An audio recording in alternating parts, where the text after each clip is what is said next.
Hello, everybody. Father Scott here with another installment in our series on beautiful hope. Today, we're looking at the second section on choosing hope. Hope is a choice that we can make. It's a virtue. Faith, hope, and love, the three theological virtues, the ones that direct us toward heaven, the ones that are gifts from God that we choose to work with. When we choose hope, we are making a distinction between hope and hopes. Hopes are different than hope. Hopes are things that we can imagine. They're almost maybe like wishes for how things might turn out, desires for what we would like to see. We can have hopes about how an election will turn out, or hopes about the results of a job search. We can have hopes if we're in a bidding war for a property that we'd like, a house that we're competing with other potential homeowners for, that's just the perfect one on the street that we've been dreaming of living on. Those are hopes.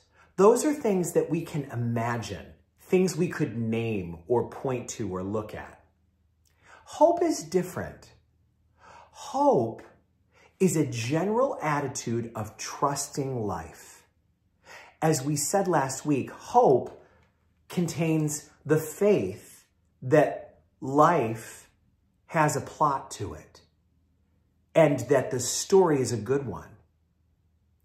Hope is an expression that we know life can be trusted, that God did not bring us this far just to let us go now, that we don't need to be afraid of what the future holds because we know already who holds the future. One thing that we know is that we're able to invest in hope because we can contribute our life force toward hope. We can, for example, if we hope for a more peaceful world, we can forgive people who have wronged us.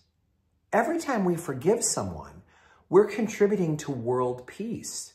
We're making the world a gentler place, a place where there's less revenge, less vengeance, less resentment that could boil into violence. Forgiveness is an act of peacemaking. We could fail to know that, but it's the truth. And every time that we hope there'll be peace in the world, we can make an active contribution toward that by forgiving someone. Every time we want there to be peace in the Middle East, we can do something to support Jews and Muslims in the practice of their faith. If we Christians do that, think of what a powerful symbol that is. There's a lot of people that think that Muslims and Christians are enemies of one another. But that's perhaps unfair. But let's face it, we're not in some kind of war against one another. We're just two different religions that are so close to each other, it sometimes gets a little uncomfortable to realize that we're siblings. We're all children of Abraham, the Jews, the Catholics, and other Christians, and the Muslims. And so it's not fair for us to make some kind of war idea in our head out of what it means to be different in some ways than our closest religious relatives. Every time we do something to break down intolerance against Muslims or to defeat in some small way anti-Semitism against Jewish people, we're contributing to world peace. We are able to contribute, and that is what gives us hope. Like we said last week, that if we hope our child will go to college, then every time we turn off what we're listening to help them with their homework, every time we put $100 into a college fund, we're participating in hope. We're contributing toward the outcome that we have named as one of our fondest dreams. While hopes will always be with us because it's very human to have hopes, hope is what we're aiming at. Hope is what got us through Good Friday. Without hope, there could be absolutely no way to survive the Good Fridays of life. Hope is a trust in life, a trust in the goodness of God. One of the questions they ask in the group guide for discussion questions this week is they ask, how has hope sustained you in suffering? I think that could be a very rich conversation for people to have. And what comes to mind for me is a quote from my favorite saint, Teresa of Avila, who said, "Do you realize that when we get to heaven, the worst discomfort on earth, the most miserable day we've ever spent, the worst thing we've ever been through, will feel like nothing more than a night in an inconvenient hotel."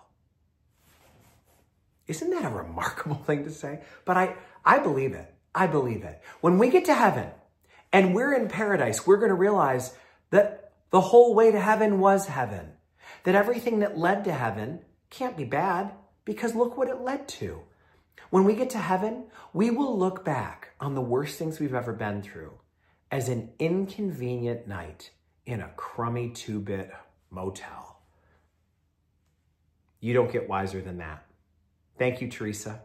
And thank you for all of you who have helped sustain my hope by being such good, faith-filled, loving, sincere people. People who want to be disciples of a master who taught us that life is all about giving and we could never outdo God.